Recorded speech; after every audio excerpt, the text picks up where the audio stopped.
Merci. Donc écoutez, bonjour à toutes et à tous, ravie de vous retrouver aujourd'hui pour un webinaire sur la formation dans le cadre de sa démarche RSE.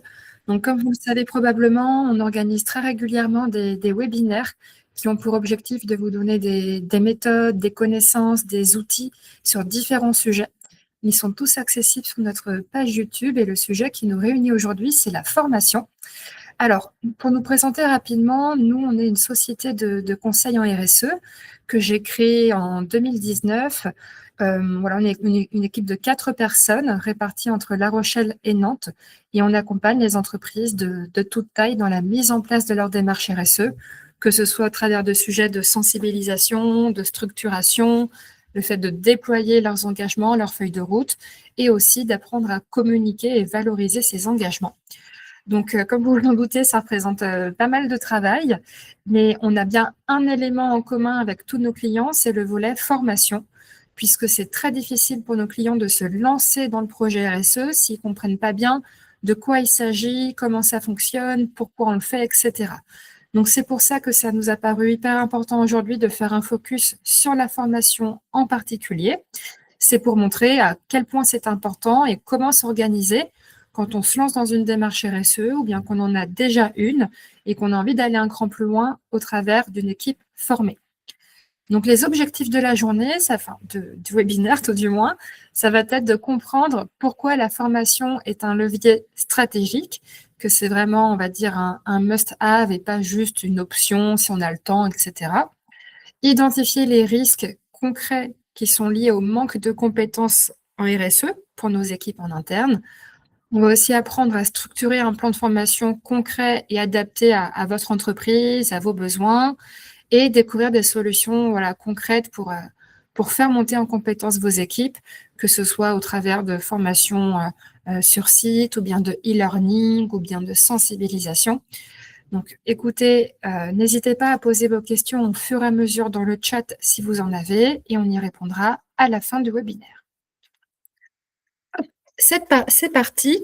Nous, ce qu'on constate, c'est que les entreprises pensent avoir une stratégie RSE, mais qu'on se rend compte que c'est finalement un document RSE. Vous voyez qu'on se rend compte que la stratégie, elle est pilotée par 2-3 personnes dans l'entreprise, alors souvent le dirigeant, souvent le référent RSE. C'est formalisé dans un document, dans une politique, mais ce n'est pas pour autant qu'on a dans l'opérationnel, sur le terrain, des personnes capables déjà, ne serait-ce que de parler de cette stratégie, parler de cette politique, et encore moins capables de la déployer. Ce qui fait la différence entre une démarche RSE, on va dire juste existante versus une démarche RSE concrète et vivante, c'est la formation. Puisque naturellement, si on a des collaborateurs qui comprennent et qui savent se saisir autant dans le discours que dans l'opérationnel des enjeux RSE, on va avoir une vraie différence dans notre démarche. Et on va pouvoir passer d'une entreprise qui dit faire de la RSE à une entreprise qui en fait vraiment. Donc, la première chose qu'on va regarder ensemble, c'est pourquoi former ses collaborateurs à la RSE.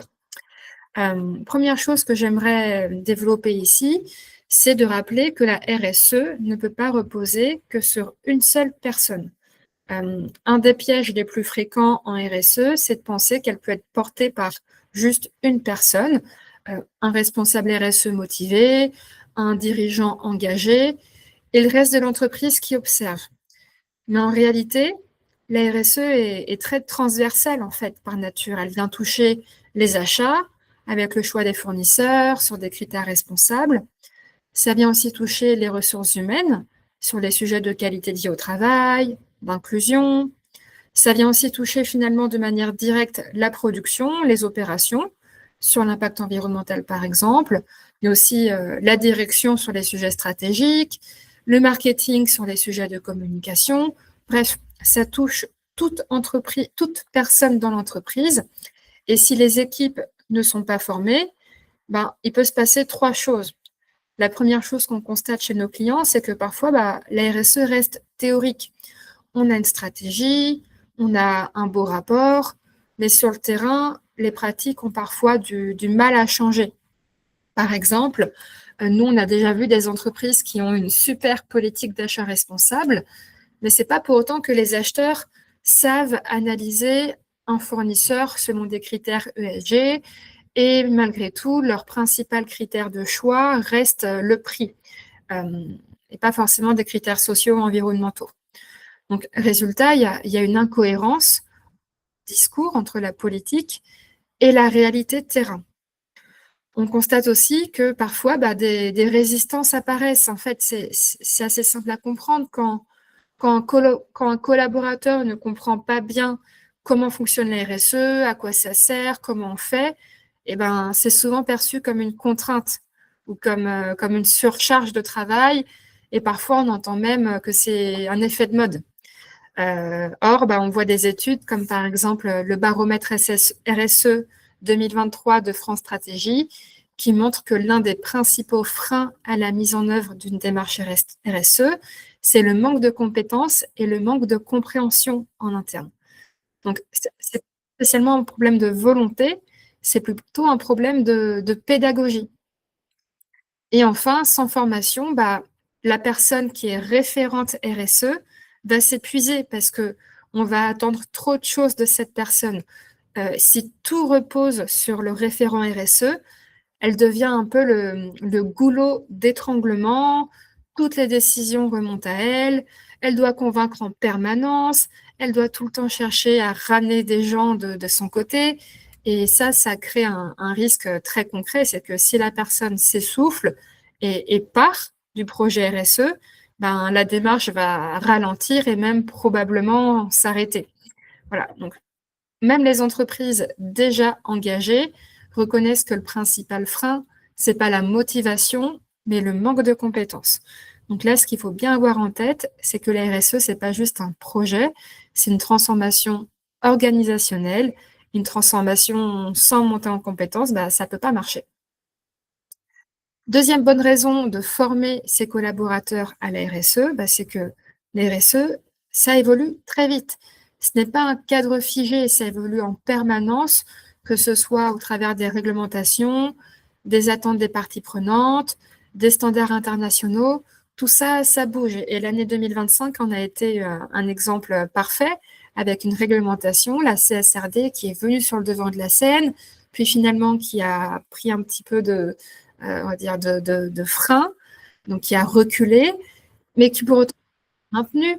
Donc, ce qu'il faut comprendre, c'est que ce qui était suffisant il y a ne serait-ce que 3 ans en termes de compréhension RSE, ça ne l'est plus aujourd'hui. On a un environnement réglementaire qui s'intensifie, donc par exemple avec la CSRD, avec les normes ESRS, avec les reporting volontaires type VSME. Mais si vos équipes comprennent pas ces acronymes, si ça leur fait peur et qu'ils ne voient pas l'intérêt et qu'ils voient ça comme une contrainte, ça va être mal fait. On aura un reporting incomplet, des mauvais indicateurs collectés, un stress en fin d'exercice parce qu'il faut vite se dépêcher de trouver les informations d'un sujet qu'on ne comprend pas très bien et qui ne nous intéresse pas trop. Et là, le risque pour l'entreprise, c'est d'être totalement dépendant à des cabinets externes. Et ça, c'est quand même une grosse limite. Le deuxième constat, c'est que les attentes des clients et même des investisseurs évoluent vite. Vous avez dû le voir dans vos entreprises, on a des parties prenantes maintenant qui posent des questions très précises. C'est pas juste avez-vous une démarche RSE, c'est quelle est votre empreinte carbone, comment mesurez-vous l'impact dans votre chaîne d'approvisionnement, quelle est votre politique de diversité. Et ça retombe sur les TPE-PME, puisqu'en fait, les grands groupes, les donneurs d'ordre vont demander des preuves concrètes à leurs fournisseurs. Vous avez dû le voir aussi dans les appels d'offres.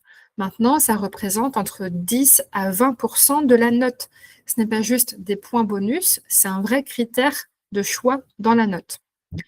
Donc, moi, je vous encourage vraiment à vous former, à monter en compétences, puisque ça permet tout simplement de rester conforme aux attentes des parties prenantes et même à la réglementation. Troisième bonne raison de se former, c'est que ça peut être un levier stratégique pour l'entreprise. Se former à la RSE, ce n'est pas cocher une case, c'est investir dans la capacité à l'entreprise à décider, à innover et à durer. C'est ce qui vient faire finalement la différence entre une RSE qu'on pourrait qualifier de cosmétique versus une RSE performante, puisqu'il y aurait un bon niveau de compréhension en interne. Donc, je pense vraiment que la compétence, la montée en compétence, vient différencier une entreprise qui fait de la RSE superficielle d'une entreprise qui fait de la RSE cohérente, pragmatique et concrète. La formation, ça vient aligner la stratégie et l'opérationnel. Très souvent, on a une direction qui vient définir une ambition, mais le terrain ne sait pas spécialement comment la traduire. Donc, former ces équipes, ça permet non seulement de parler un langage commun, mais aussi de mieux comprendre les enjeux et de savoir concrètement comment agir sur son poste. Je vais vous donner un exemple. On peut avoir une entreprise qui fixe un objectif de réduction carbone, mais par exemple, si les équipes logistiques comprennent pas très bien les notions de scope 1, scope 2, scope 3, ou bien si la notion d'optimisation des flux reste assez floue, reste assez théorique, alors on ne va pas avoir une démarche RSE, une stratégie RSE qui va réussir à se transformer de manière concrète et opérationnelle. Nous, on pense vraiment que la formation, c'est ce qui transforme un objectif en un plan d'action concret. Voilà, donc ce qu'il faut comprendre, c'est que une démarche RSE, ce qui vient la différencier, c'est à quel point les collaborateurs la comprennent, peuvent l'incarner et peuvent la déployer.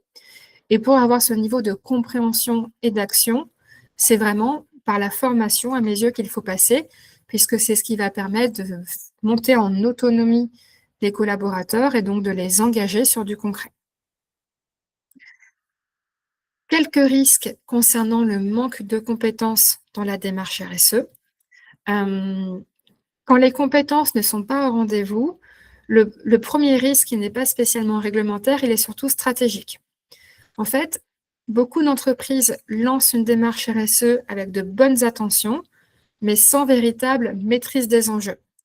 Là, on a 3 dérives qui apparaissent. La première, c'est souvent une mauvaise priorisation des enjeux. En fait, quand on n'a pas de méthode ou pas de connaissances concrètes, on va agir sur ce qui est visible, mais pas forcément sur ce qui est prioritaire. C'est comme ça qu'on voit parfois des entreprises qui investissent beaucoup d'efforts sur la suppression des gobelets en carton pour avoir plutôt des mugs en solide. Mais quand on se pose la question de l'impact carbone de l'entreprise, on se rend compte que 80% de l'impact carbone vient de la chaîne d'approvisionnement des fournisseurs. Alors oui, on va se concentrer sur ce qui est visible, des gobelets en carton, mais ce n'est pas là où se cache l'impact. On a aussi cette dérive dans l'autre sens, où parfois on se dit, tiens, pour la qualité de vie au travail, on va mettre un baby-foot dans la salle de pause ou des fléchettes. Oui, c'est vrai que c'est visible, mais ceci dit, si on se posait la question peut-être au travers d'un baromètre social des attentes de nos collaborateurs, on se rendrait compte que ce n'est pas spécialement ça qui est attendu. Donc, ne pas être formé et laisser le pilotage de la RSE à une personne qui n'est pas assez formée, c'est prendre le risque de mal prioriser les sujets et d'avoir des actions qui sont déconnectées des enjeux réels et des véritables attentes des collaborateurs. Donc, en fait, on vient mettre son énergie au mauvais endroit, on a un impact réel limité, ça crée de la frustration en interne parce que les gens, ils ne sont pas bêtes, ils voient bien qu'il y a un écart entre le discours et la réalité. Et au final, on a des actions qui ne sont pas cohérentes. Donc ça, c'est le premier risque. Et c'est une première limite, c'est tout simplement de se concentrer sur ce qui n'est pas le plus pertinent. Deuxième risque pour les entreprises à ne pas bien se former en RSE, c'est le risque réglementaire. Là, tout simplement, quand les compétences ne sont pas au rendez-vous, il y a un vrai risque réglementaire, puisque là, on passe d'une RSE théorique à une RSE qui va être attendue, qui va être vérifiée et qui n'est pas juste volontaire, puisqu'elle est de plus en plus encadrée juridiquement. Donc, par exemple, on a vu là l'année dernière, les 2 dernières années, la CSRD, la Corporate Sustainability Reporting Directive, qui est venue fortement contraindre les entreprises à communiquer sur des indicateurs extra-financiers. Mais quand les sujets ESG où le vocabulaire est totalement inconnu, c'est hyper dur pour les entreprises. Et c'est pour ça que la réglementation, elle a été décalée et allégée. C'est qu'il y avait un gros manque de maturité sur le sujet, un gros manque de compréhension. Et on ne peut pas comprendre quelque chose sur lequel on n'investit pas du temps. La formation, c'est la porte d'entrée vers une meilleure compréhension, vers l'appropriation d'outils, de méthodes et vers une bonne interprétation des sujets sur lesquels on nous demande de la transparence. Moi, je n'ai pas de baguette magique en RSE et on ne peut pas en 10 minutes rendre quelqu'un CSRD compatible. Vous voyez, je pense qu'une formation de 2 jours qui donne des connaissances concrètes, des retours terrain, des méthodes, des outils, c'est du temps bien investi finalement, puisque c'est ce qui va permettre, là encore, d'être autonome et indépendant ensuite dans la compréhension du sujet et le déploiement des actions.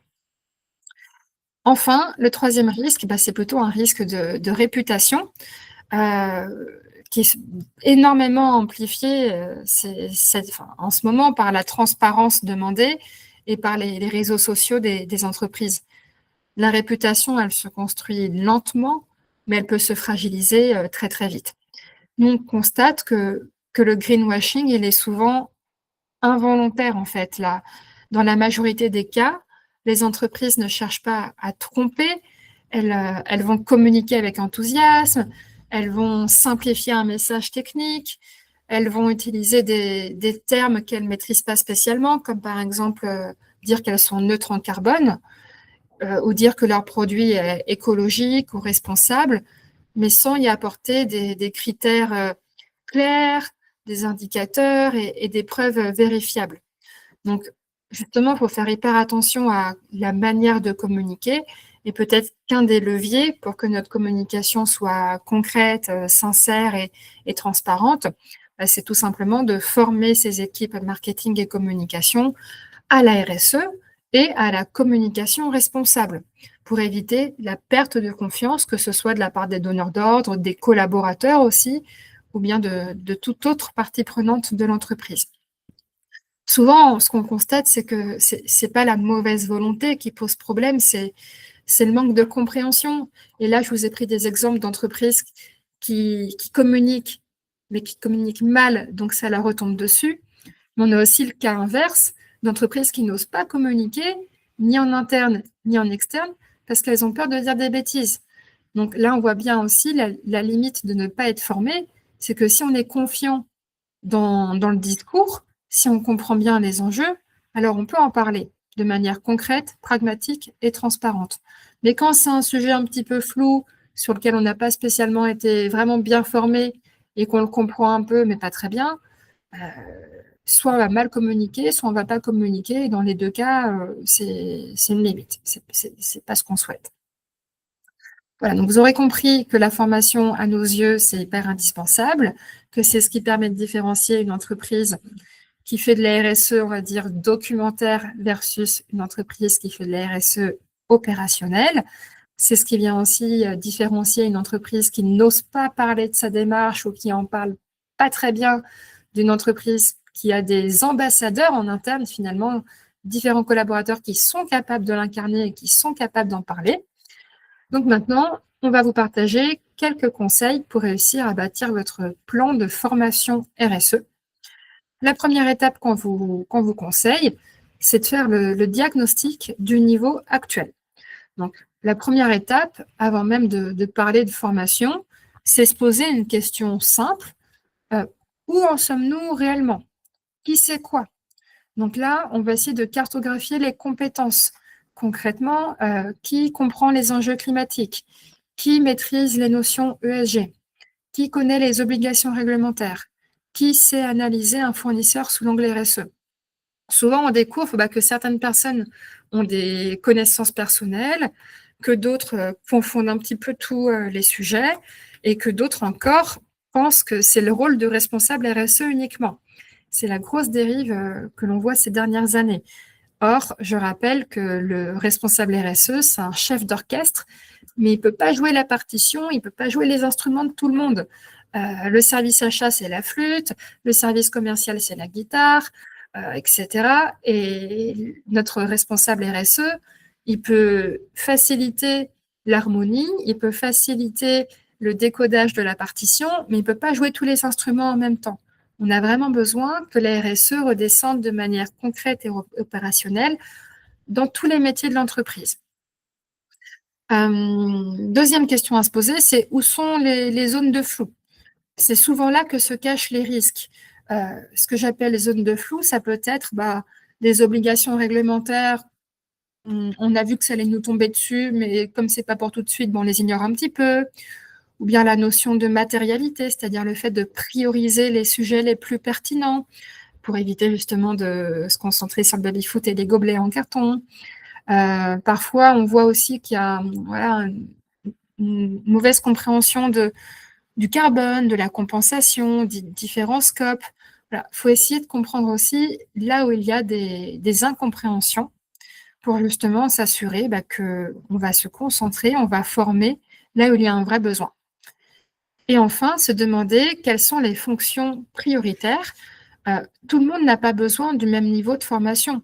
Alors, on pourrait imaginer une formation RSE un peu généraliste pour les fonctions qui ont on va dire, un impact décisionnel, comme par exemple le CODIR, le comité de direction. Mais on pourrait aussi se concentrer sur des formations plus concrètes et pragmatiques pour certains métiers. Par exemple, pour les personnes qui achètent, pour le service achat, une formation aux achats responsables, c'est plus concret. Ou alors pour le service marketing communication, une formation sur la communication responsable, c'est plus concret. Ou bien pour le service informatique DSI, une formation au numérique responsable. Vous voyez, en fait, il faut essayer de personnaliser le sujet au métier.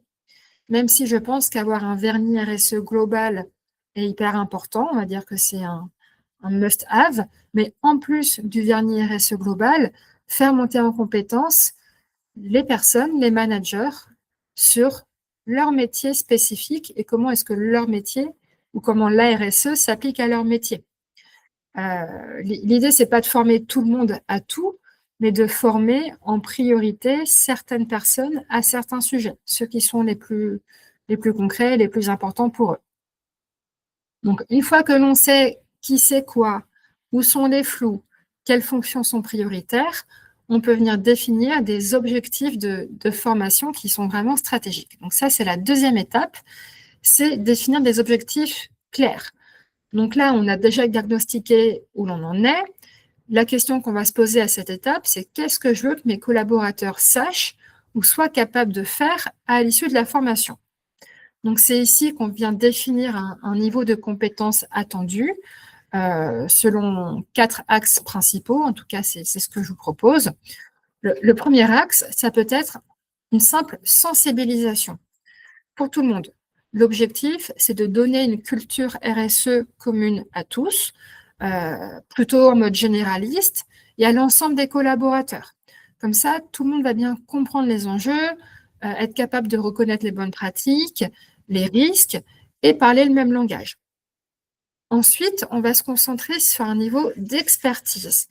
Là, l'objectif, c'est plutôt de permettre à certains rôles, à certains métiers, de maîtriser des concepts et des outils. Donc là, on a par exemple les managers opérationnels, les fonctions clés de l'entreprise, qu'il faut faire monter en compétences pour qu'ils soient capables d'avoir pas juste une compréhension, mais une capacité d'analyse des informations, presque une capacité de conseil et finalement de construction du plan d'action. Vous voyez, passer d'un simple vernis de « j'ai compris » à « j'ai compris au point que je sais faire ». Et je peux prendre le sujet en main, je peux en parler et je peux l'incarner parce qu'au-delà de l'avoir compris, je peux l'appliquer à mon quotidien professionnel. D'un point de vue pilotage stratégique, moi, je vous conseille toujours de former ceux qui prennent des décisions à fort impact, donc le comité de direction, les COMEX, de manière à pouvoir intégrer la RSE dans la stratégie. Il n'y a rien de pire qu'une RSE qui doit se rajouter à quelque chose qui existe déjà et qui est déjà fini. Le mieux, c'est que la RSE s'intègre dès la genèse des projets, dès le départ des décisions et des réflexions, puisque c'est comme ça, en fait, qu'il faut faire. Il faut intégrer la RSE dans le business model. Donc là, moi, je vous conseillerais de former en priorité le CODIR et même aussi les managers, puisque ce sont eux qui font le lien entre une stratégie, une direction et de l'opérationnel. Et enfin aussi se concentrer sur la mise en conformité, c'est-à-dire s'assurer que l'entreprise respecte ses obligations légales et réglementaires. Et si ce n'est pas le cas, former les gens. Si demain la CSRD vous concerne et que vous devez communiquer sur 500 indicateurs environnementaux, sociaux et en lien avec la gouvernance, il vaut mieux comprendre ces principes, sinon ça va être un enfer, une très grosse contrainte, alors que ça peut être un exercice hyper utile. Pareil, vous devrez probablement faire un exercice qui s'appelle la double matérialité. Si les sujets RSE ou même le vocabulaire RSE vous est totalement inconnu, ça va être hyper difficile. Et une fois de plus, ça va être perçu comme une contrainte, alors que c'est un super exercice utile, concret et opérationnel pour les entreprises, pour leur stratégie. Donc, je pense vraiment, une fois de plus, que la formation, elle permet de passer d'une RSE subie, contraignante, à quelque chose qu'on comprend, qui est utile et qui est concret. Et enfin, la dernière étape, c'est d'adapter le format. On ne va pas former tout le monde en présentiel. Le présentiel, l'avantage, c'est que ça permet de créer de l'interaction, de faciliter les échanges, de poser des questions en direct.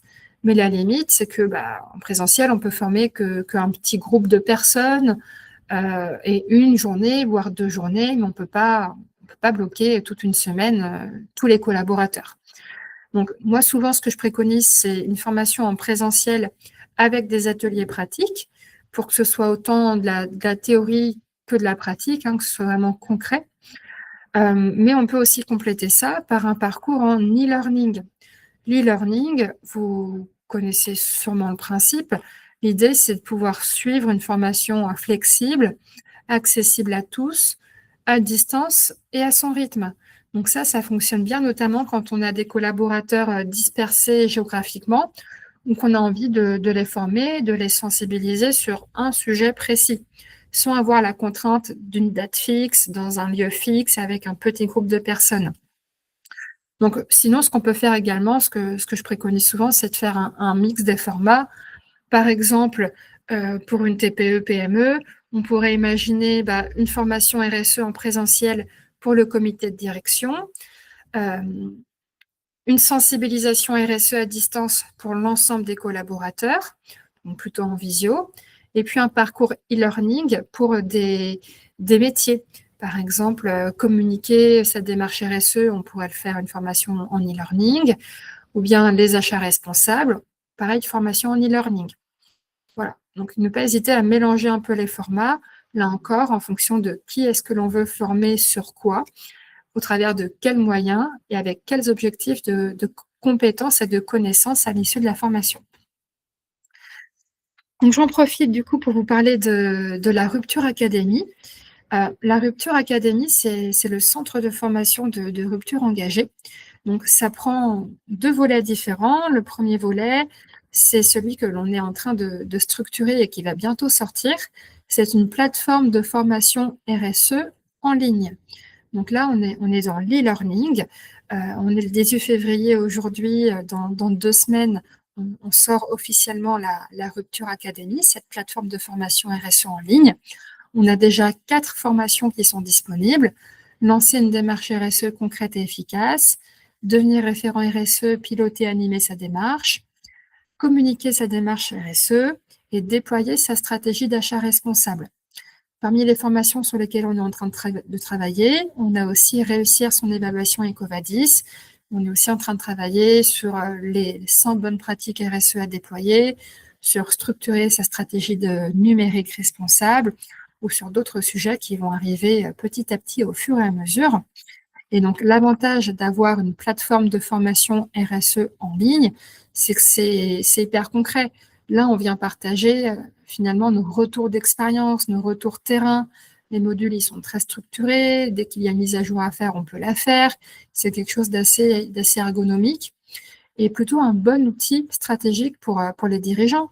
pour qui c'est pas facile de libérer, 2 journées de formation en présentiel, mais aussi pour les responsables RSE, pour les équipes opérationnelles, puisque dans chaque module, enfin chaque bloc de formation, on a entre 2 heures et 4 heures de contenu. Donc c'est plus facile à suivre et plus facile à caler dans son agenda, une demi-heure par-ci, une demi-heure par-là. Finalement, en 2 semaines, on a suivi la formation, on a eu des méthodes, des outils, des exemples, des retours terrain, et c'est beaucoup plus concret. Donc moi, j'aime bien ce format qui nous manquait, qui est finalement un format qui permet de gagner du temps, puisque c'est hyper flexible, tout en faisant monter en compétences les collaborateurs et en les rendant autonomes. Donc là, la Rupture Academy, on vous enverra un petit lien si vous souhaitez vous inscrire à la pré-rentrée et donc avoir les informations un peu en avant-première, même si là, le lancement est imminent. Pour résumer, c'est une plateforme de formation RSE en ligne qui permet de se former, de monter en compétence sur des sujets qui sont indispensables en entreprise, finalement.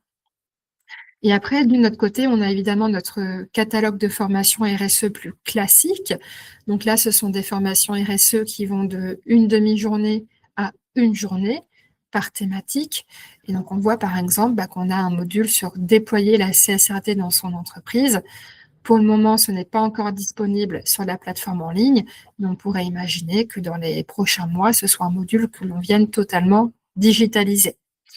Voilà. Donc, pareil, le catalogue de nos formations RSE, on vous l'enverra. Ce qu'il faut avoir en tête, c'est qu'on est toujours malgré tout sur du contenu personnalisé. On ne fait pas trop de formations inter-entreprises. On est plutôt sur des formations intra-entreprise, où on vient chez vous pour former un groupe de personnes et donc personnaliser le contenu, le discours et les exemples à votre taille d'entreprise et à votre secteur d'activité. C'est un peu la différence avec la formation en e-learning, qui est finalement un peu commune à tous. Là, les formations en présentiel, leur gros avantage, c'est qu'on vient personnaliser le discours au secteur d'activité et à la taille de l'entreprise qui nous fait intervenir. Et je termine sur ces quelques chiffres. Je pense que c'est vraiment un axe différenciant chez nous, chez Rupture Engagée. On a, je ne sais pas, formé plus de 200 personnes. On a 98% des participants qui trouvent que la formation a répondu à leurs attentes, 100% qui déclarent avoir renforcé leurs connaissances en RSE, 100% qui saluent le côté interactif et 98% qui recommandent nos formations. Donc je pense que les gens sont vraiment contents de nous sur ce sujet-là, puisque finalement, c'est peut-être ce que l'on sait faire de mieux, c'est transmettre, on va dire déjà une passion, mais surtout un savoir et de l'expérience. Et après presque 10 ans d'expérience dans la RSE, et ben des bonnes pratiques et des flops, on en a à partager finalement. Donc c'est voilà, tout ça pour vous dire que la formation, c'est, comme vous l'aurez compris, à nos yeux, le point d'entrée d'une démarche RSE concrète et réussie, vivante, vécue finalement.